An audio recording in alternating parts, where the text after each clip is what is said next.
Welcome to the BNB Investing Podcast for real estate investors. Fix and flippers and realtors exploring investment options with Airbnbs and short-term rentals through acquisition, leasing, or management to generate consistent monthly revenue. Join us for a chat with experienced and successful short-term rental investors to hear their story of how they got started and created wealth by building scalable businesses. We also explore various service providers and lenders that help make our businesses more efficient and maximize revenue in this awesome sharing economy. Welcome your host, Rich Monroe.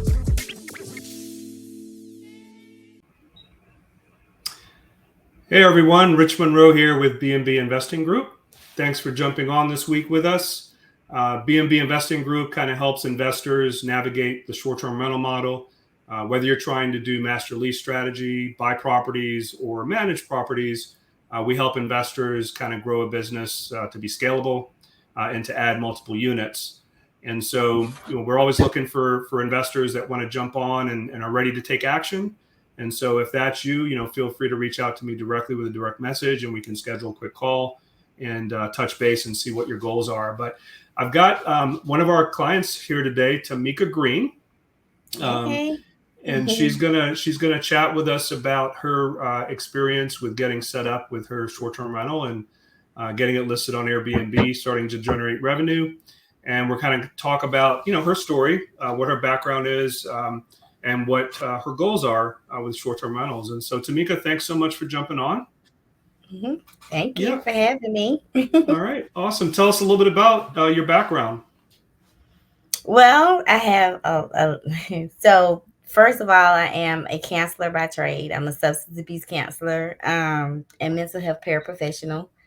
That's my day job. So that's what I do every day. Then I have a nonprofit, which piggybacks off of that because my nonprofit actually helps people who are homeless, get homes, stay in rooms.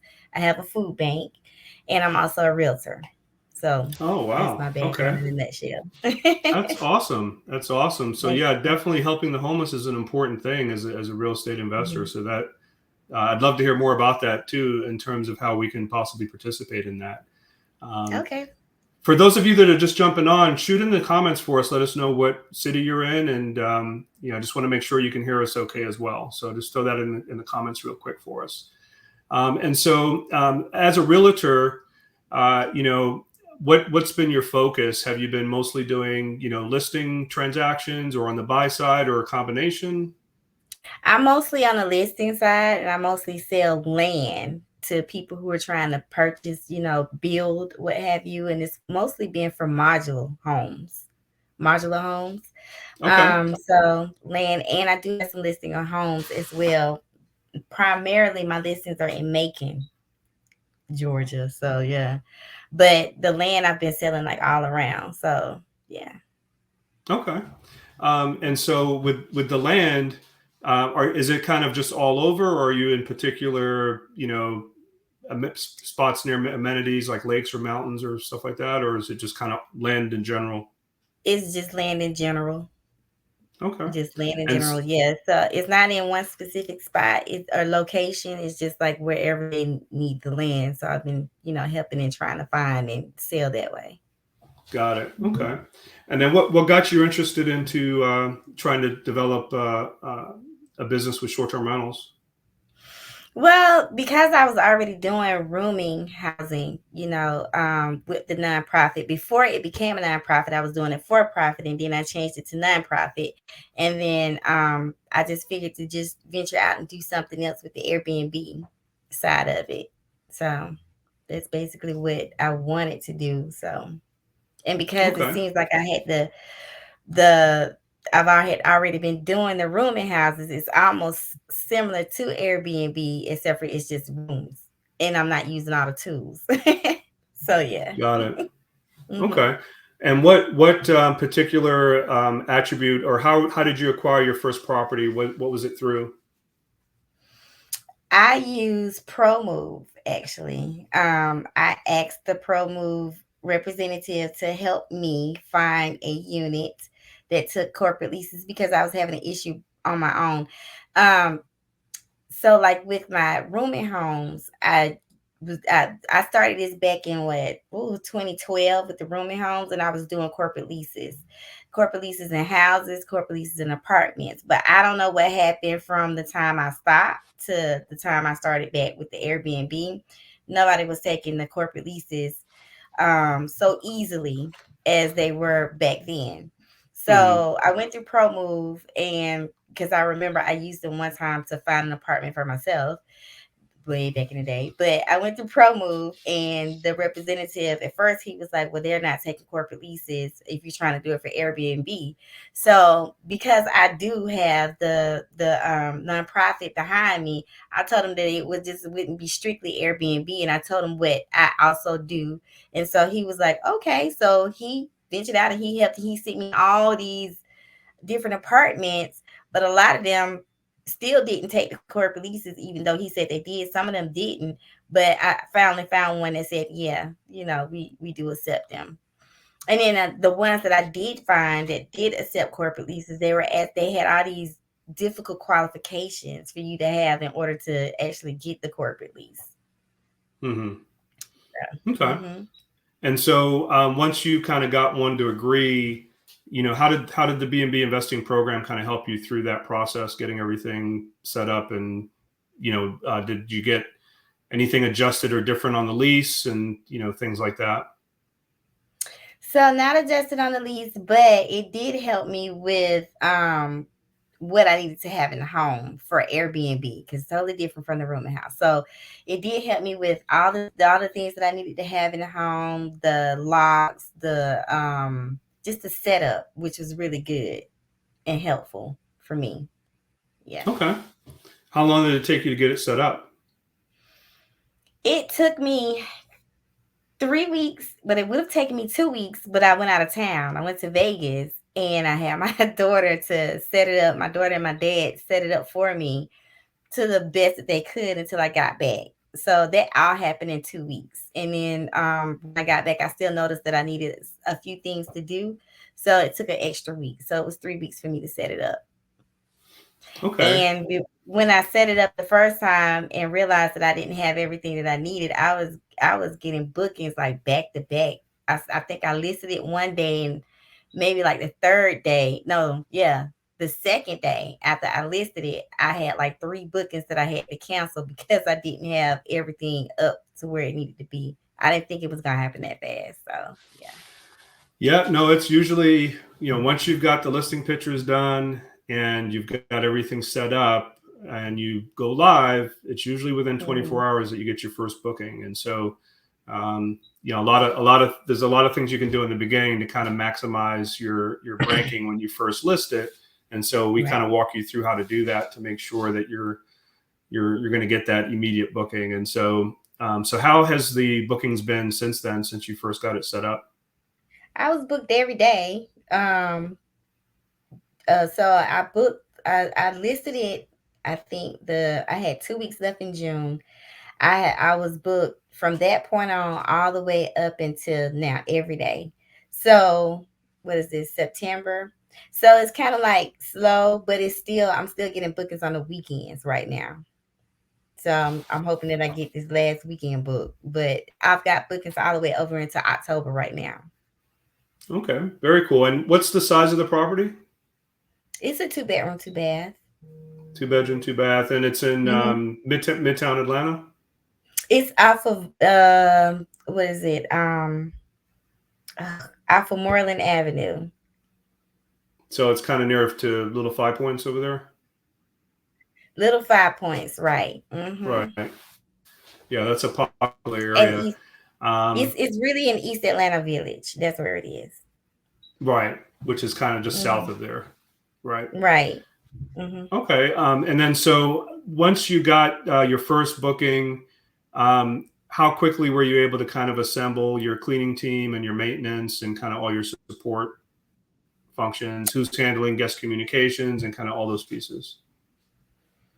It took me probably about a couple of weeks. Well, so for the cleaning, we did what you said don't do. We were trying to clean it ourselves, and we finally was like, "This is just too much," because it was the bookings that were like just coming in too much, and we work and everything. So it was like, okay, yeah, we do have to hire somebody. So, Well, I didn't tell um, you not to do it. I just tell you that I like to stay in my own lane and focus yeah, on growing the business instead of being a cleaner. So, you let the yeah, experts do that and focus on that so you can scale your business.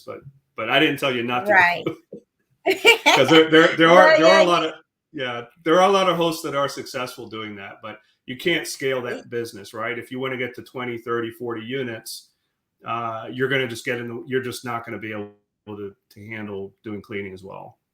right. And that was just with my one unit. So I was like, oh my God, yeah. So it took me probably like a week or two to find somebody and to just kind of, fill that out and get that together and to show them what to do and to make sure that they were doing okay. Because, once you're doing it yourself, you kind of don't trust. At first, you don't trust people to do it and leave it. So I found myself going behind people and like, okay, um, they didn't do this right, they didn't do that right. But I finally found some people that, I can trust and I'm happy with them and it's fine. So, Good, yeah. good. And then what about the maintenance? If something goes wrong, who are you calling?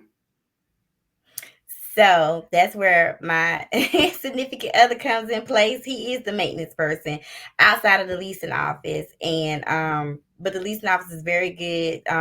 They know what I'm doing. So if I call, they are right there. But for the small stuff, we go in like the light bulbs or anything like that, we go in and do that ourselves.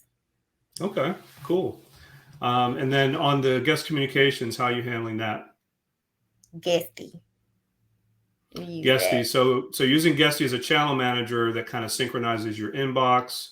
Hmm. You've been able to put the listing on Airbnb, and then you've also placed it on VRBO and Booking.com as well, correct? Right. Hmm. Right. So for those of you that, in order to kind of maximize your bookings, it's best to put your listing on multiple platforms. Airbnb, no matter what you do, is going to represent, 70% of your revenue. However, to maximize bookings and kind of fill in the void, if you use what's called a channel manager, you can actually place it to VRBO, Booking.com. There's a few others as well. I'm going to recommend you get on Hopper as well. I've heard some good things about Hopper getting bookings as well. They're finally kind of vamping marketing efforts for their listing platform, and so Guesty basically allows you to make sure that you don't have any double bookings. It's a calendar in one place. It's got an inbox in one place, and so when you're handling or your team is handling guest communications, you've got one spot to go. You're not going to multiple platforms, and then you're being able to synchronize the calendar so that you're not overlapping on your bookings.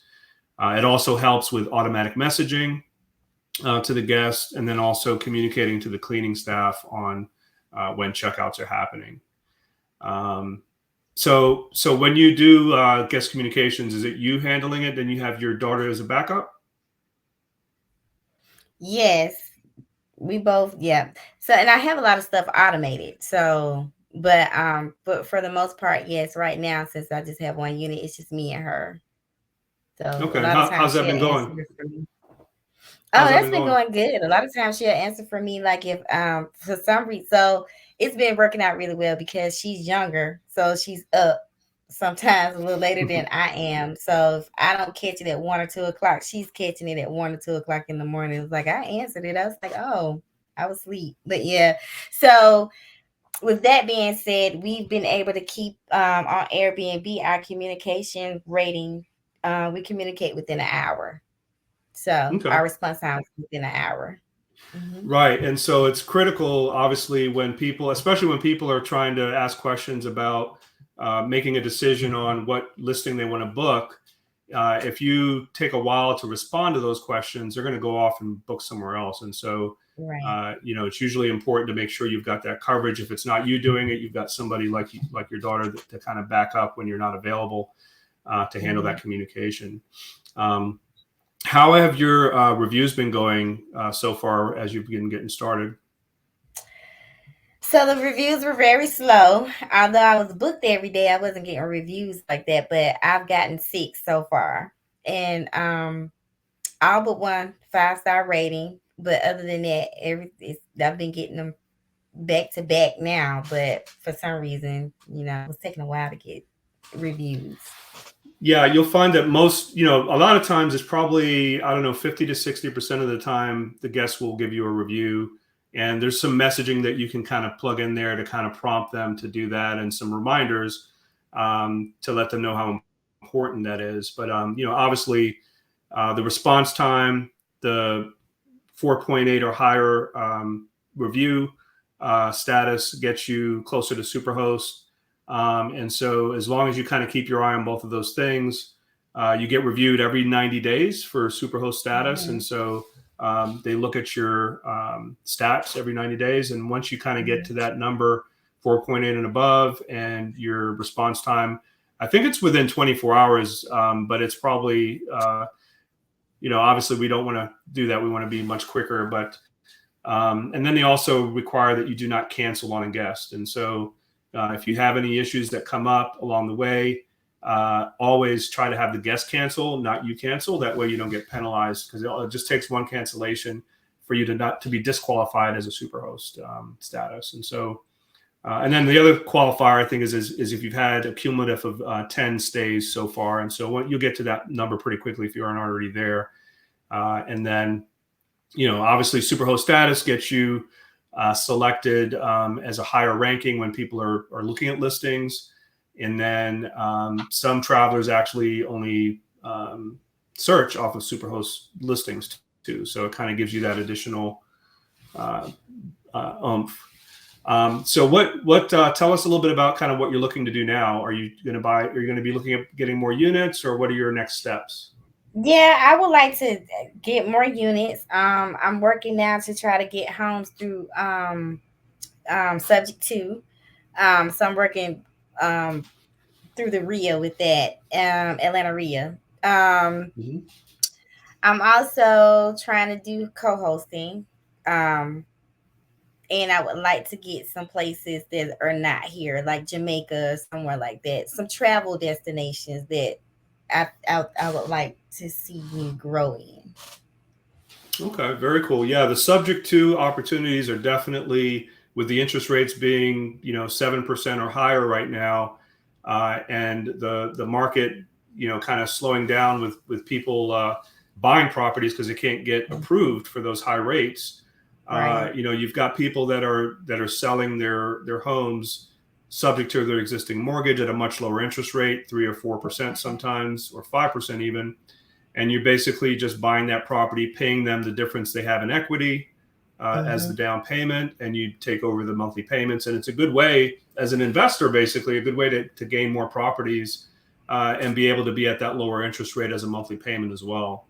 So yeah, that's definitely an interesting way to kind of, especially in this environment, it's going to probably be more and more opportunities like that coming up here in the next year or so as well.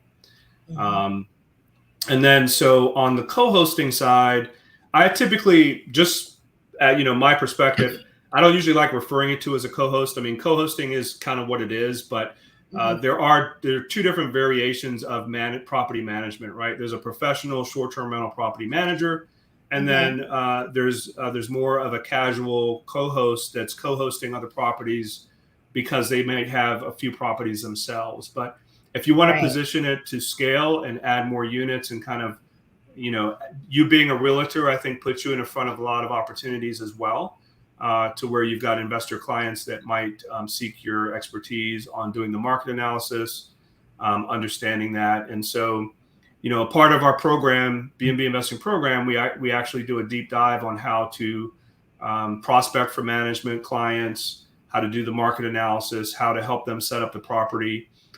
We provide you with the management agreement. And so you basically will be armed with all the information that you need to basically get that initial first client set up. And it's kind of the same thing we try to do with all the lines of business, walk you through step by step on that first client, make sure everything's up and running, and then you can kind of rinse and repeat from there. And so you can definitely grow and add more units quickly, because you're basically, you're using your knowledge to manage other folks' properties, and you're going to basically earn 25% typically of the gross rental revenue. So it's a good way to add more units. The fact that you've already got your own unit set up, you're laying the groundwork for the channel manager, and we haven't talked about the price optimization tool yet, but we'll touch on that in a little bit. But now you basically, as you get a new client, you can kind of onboard them the same way you've done your own property and put it into the same operation, essentially. Right. And I see on Guesty where you can actually add, like if you're managing another property, you can actually add that property to what you already have. So I thought that was neat. Mm-hmm. Right. Yeah. So you're not, a lot of people don't realize the ease operationally, whether you're doing a master lease or whether you own a property or whether you're managing properties, you can throw it into the same operation where it's all in the same calendar, it's all in the same inbox, and it's all in the same kind of system of records, so that when you do your monthly reporting to your clients, it all comes from that same spot, no matter how many different platforms you're listing on. And so the channel manager really goes a long way to help kind of streamline that process for you. And operationally, again, it doesn't matter if it's your property or if you're managing, it gets thrown into the same mix. And so, when you get up to 50, 60, 70 properties, there's no reason to differentiate your operation other than by market, right? So, like you mentioned, if you want to go internationally, we actually have a 2-bedroom condo in Montego Bay, Jamaica, and it's a part of the same Guesty channel manager that we have all of our properties. We're looking at adding some more units in the Dominican Republic and in some of other Caribbean countries as well. But from the way that we kind of view things, it's not much different than if you were to set up your property in the state next door. You got to go through the same process, right? You got to spend that first couple of weeks setting the property up and building your team, and then basically getting the listing up and running and making sure you've got your boots on the ground team there, your cleaning and maintenance to kind of handle any issues. And so some investors obviously go the route of engaging and paying, if you do it that far away, having another property manager manage it. That's an option too. There are some, if you're looking in Jamaica, I actually know some property managers that don't charge 25%. They actually charge 10% to do short-term management. And they go way and above and beyond what's typically required, like airport transportation, bringing in cooks to cook meals, and things of that nature they're a little bit of different touch and feel than, kind of in the urban and city markets that we're accustomed to. And so you can definitely adjust what you're doing there when you're looking at international. And then, of course, the beauty of it is once you've got a couple of those different multiple listings set up in those destinations, when you and your family want to go visit, you got somewhere to stay without having to pay for it, right? So exactly. That's the benefit. Absolutely, for sure. And so so besides the channel manager, we didn't touch on it, but we also got you set up with a price optimization tool. There's 3 different ones out there: Price Labs, Wheelhouse, and Beyond Pricing. All 3 of them do very similar things. They kind of do an automatic algorithm so that your pricing adjusts on a nightly basis based on supply and demand. And there's tools that allow you to make adjustments and changes to the minimum night stay versus discounting pricing and things like that. And so something like that tool is critical in order to keep up with making sure you're not putting a price out there that somebody's going to book at a much lower price than what the market is bearing. Like, when Taylor Swift comes into town or large events like the Super Bowl, or even just regular football games come into town, you have more of a demand. And so you need to be able to account for that. And so that tool does all that stuff automatically in the background. You can oversee it, but it definitely will help you to be more profitable versus some of the hosts that are just throwing up a price in the beginning and forgetting about it. Right. So that's a key part of the business as well.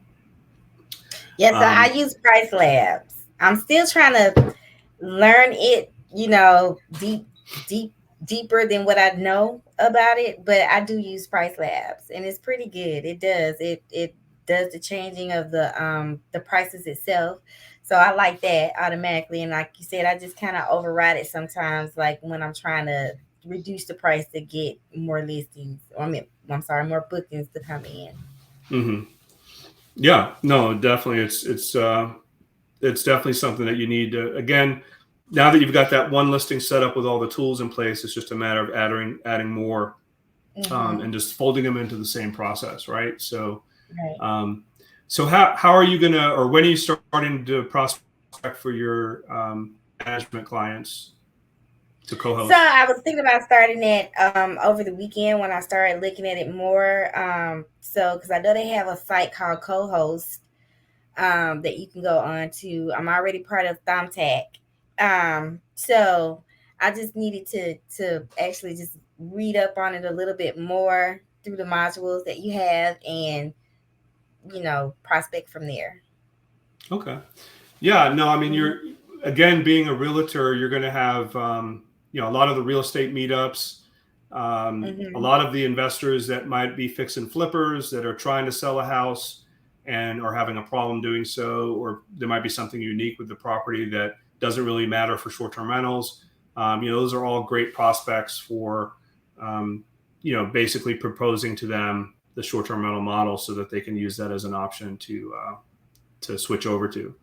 And we've had a lot of clients that the other thing too that you'll see in the training, is to engage with your real estate network of other realtors, let them know what you're doing, and develop Mhm. kind of a referral fee program so that once you get clients referred, you can kind of give them a referral fee for doing that, and then that way you can get more referral business that way as well. We've had real estate agents that have had, families that are buying a house in Atlanta, relocating from up in Northeast. They're not Mhm. moving down for another year. And so, we'll set it up as a short-term rental for that year while they're not here, generating revenue. And so there's different opportunities like that, that definitely, being a real estate agent, you'll kind of tap into some of those opportunities for sure. Okay. So, what besides the international and the management business, do you have like a number in mind as far as how many listings you're going to set as your goal? So yeah, for like the first year or within a year or for a year, I would like to have at least 10. Okay. Mm-hmm. So, let's see. All right, we got some spammers putting comments in the chat now. Um, so, so yeah, well, one of the questions we have in the chat actually is, what is the name of the manager platform? And so the management platform is called Guesty. And Mm-hmm. just like the price optimization tools, there are multiple different channel manager options. There's Hospitable, Hostfully, um, and all of them do very similar things. It's just a matter of personal preference and kind of demoing what each one does. But we used Guesty from the beginning when we first started 8 years ago, and it's a great way to kind of, whether you're doing one unit or 100, it can definitely handle the volume, and it's a good tool that allows you to be flexible, like we've talked about, whether you're doing rental arbitrage or if you're managing or if you are buying properties to put on there. It doesn't really matter. It all gets handled in the same process. Um, okay, so Tameka, I appreciate you taking the time today. Is there Thank anything you. else that you'd like to share with us about your experience getting this first one set up Mm, that we haven't talked about already? no, I think we covered everything. Okay, cool. Awesome. Well, I'll definitely get you back on when you get closer to the 10 unit count, and we can kind of Okay. get an update from you then. But thanks again so much for jumping on, and thanks everybody for tuning in. Again, BNB Investing Group, we kind of help investors get started with short-term rentals. And so if you are ready to take action and start growing a scalable business, feel free to reach out to me via Facebook on a direct messenger, and we can set a quick call to touch base. But Tameka, thanks so much again. You have a good rest of the evening. You do too. Okay. All right, take Bye care. bye. Thanks, everybody. Bye-bye. Thanks for jumping on the BNB Investing podcast this week. Please click on the subscribe and like button below For more trainings, property tours, and content, you can join my BNB Investing Facebook group by clicking below. If you are ready to grow your short-term rental portfolio and maximize your monthly income, you can click on the link below to schedule a quick strategy call with Rich or someone from his team to see how we can help or point you in the right direction. Stay tuned for our next episode and hope to see you on the BNB Investing Group podcast.